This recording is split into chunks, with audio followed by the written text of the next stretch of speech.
मुख्यमंत्र्यांच्या वर्षा या शासकीय निवासस्थानी त्या दिवशी किलबिल सुरू होती. पक्षांची नव्हे तर शाळकरी मुलांची. वर्षा बंगल्यानंही एकत्र इतकी लहान मुलं कधी पाहिली नव्हती. दिवस गणपतीचे होते. वर्षा बंगल्यावर या मुलांनी गणपती बाप्पा मोरयाचा एकच गजर केला. त्या दिवशी या मुलांचं आयुष्य मुख्यमंत्री एकनाथ शिंदेच्या एका निर्णयानं अक्षरशः फुलून गेलं.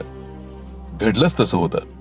नाशिक मधल्या त्र्यंबकेश्वर इथल्या आधार तीर्थ आश्रमशाळेतील आत्महत्याग्रस्त शेतकऱ्यांची ही मुलं वर्षावर खास निमंत्रित म्हणून आली होती.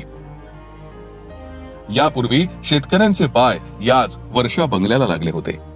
देशाच्या इतिहासात मुख्यमंत्र्यांच्या बंगल्यावर शेतकऱ्यांनी दिवाळी साजरी केल्याची ती पहिली वेळ होती. तर या आश्रमशाळेचे महंत श्री शिवस्वरूपानंद त्यांच्यासोबत होते.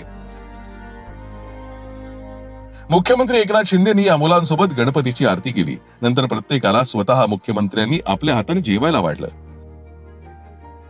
मुख्यमंत्र्यांचं कुटुंब जेवताना मुलांना हवं नको ते पाहत होतं. ती मुलं एवढ्या आदरातिथ्यामध्येच अक्षरशः स्तब्ध झाली.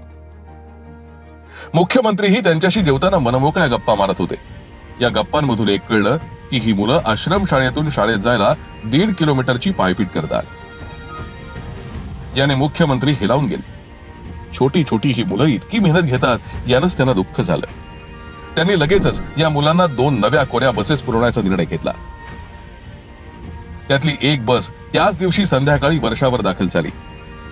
मंत्रोच्चारात तिचं पूजन करून मुख्यमंत्र्यांनी ही बस आश्रमशाळेला सोपवली.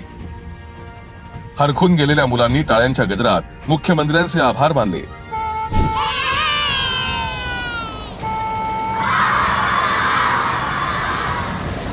अनाथांचे नाथ म्हणून परिचित असलेले मुख्यमंत्री एकनाथ शिंदे लोकांचे मुख्यमंत्री असल्याचं पुन्हा सिद्ध झालं.